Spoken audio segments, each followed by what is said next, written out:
Hai, sahabat RSPIK, salam sehat. Apa kabar semua? Saya Dr. Meliana, spesialis penyakit dalam, kebetulan bertugas di PIK. Hari ini kita akan membahas tentang pemeriksaan yang perlu dilakukan pada lansia. Lansia itu adalah orang dewasa di atas usia lebih dari 65 tahun, di mana perlu untuk dilakukan pemeriksaan rutin setiap tahunnya. Ada beberapa pemeriksaan yang perlu dilakukan.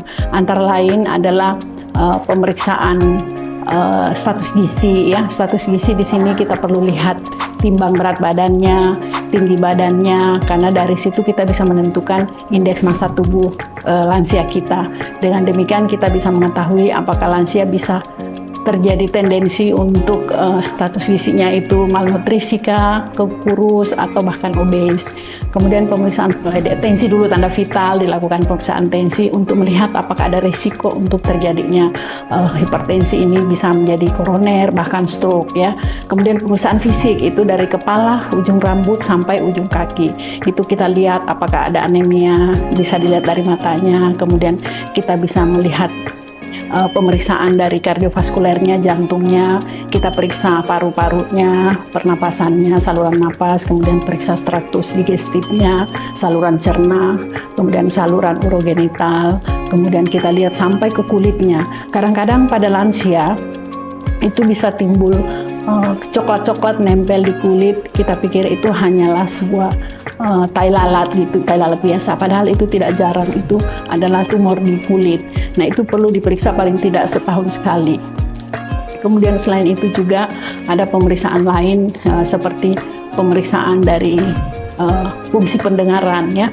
Fungsi pendengaran ini perlu pada lansia kita. Kadang-kadang pundi pendengaran itu bisa disembuhkan pada pemeriksaan yang bisa ditemukan secara dini. Kemudian pemeriksaan fungsi penglihatan.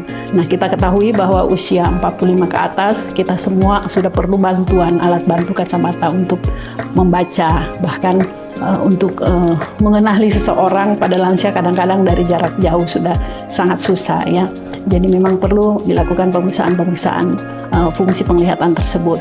Selain itu juga perlu dilakukan pemeriksaan status mental ya, terutama itu penting pada lansia kita, dan ini sebenarnya pemeriksaannya sangat sederhana, yaitu dengan melakukan pemeriksaan MMCS, yaitu Mini Mental State Examination. Demikian juga untuk pemeriksaan demensianya dengan pemeriksaan depresi, yaitu dengan GDS, yaitu Geriatric Dementia Scale. Jadi dari situ kita bisa melihat status psikis daripada pasien-pasien geriatrik kita.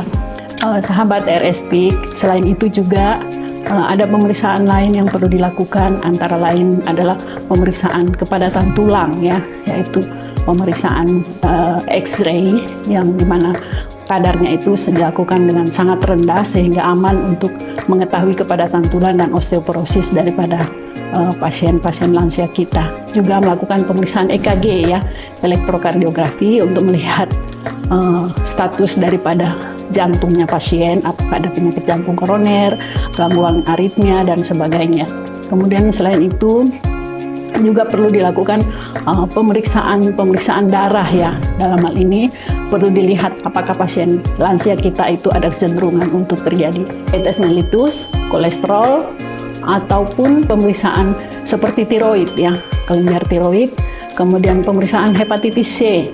Nah, selain itu juga perlu dilakukan pemeriksaan status reproduksi dan payudara daripada pasien-pasien lansia. Dalam hal ini ada dua. Pada laki-laki itu perlu dilakukan pemeriksaan PSA, dan pada wanita dilakukan pemeriksaan panggul, pemeriksaan pada USG abdomen kalau memang diperlukan, kemudian pap smear tentu saja juga diperlukan apabila kita ingin mencegah lebih dini atau mengetahui apakah ada CA cervix ataupun CA vagina.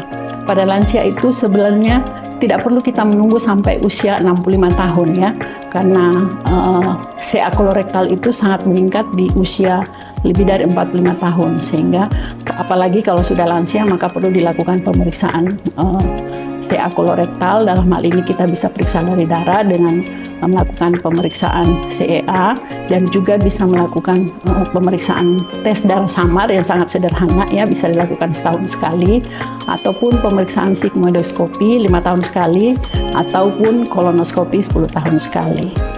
Saya kira ada beberapa macam pemeriksaan pada lansia yang bisa dilakukan sahabat RSPIK. Jadi saya sarankan pada sahabat-sahabat RSPIK yang berusia lansia mungkin bisa kontrol atau check up rutin ke RSPIK untuk melihat kemungkinan-kemungkinan apa saja yang bisa terjadi pada lansia kita dan bisa dideteksi lebih dini. Saya kira demikian. Terima kasih. Selamat hari lanjut usia kepada seluruh sahabat RSPIK. Usia boleh tua, tapi stamina tetap muda. Sehat, sehat, sehat.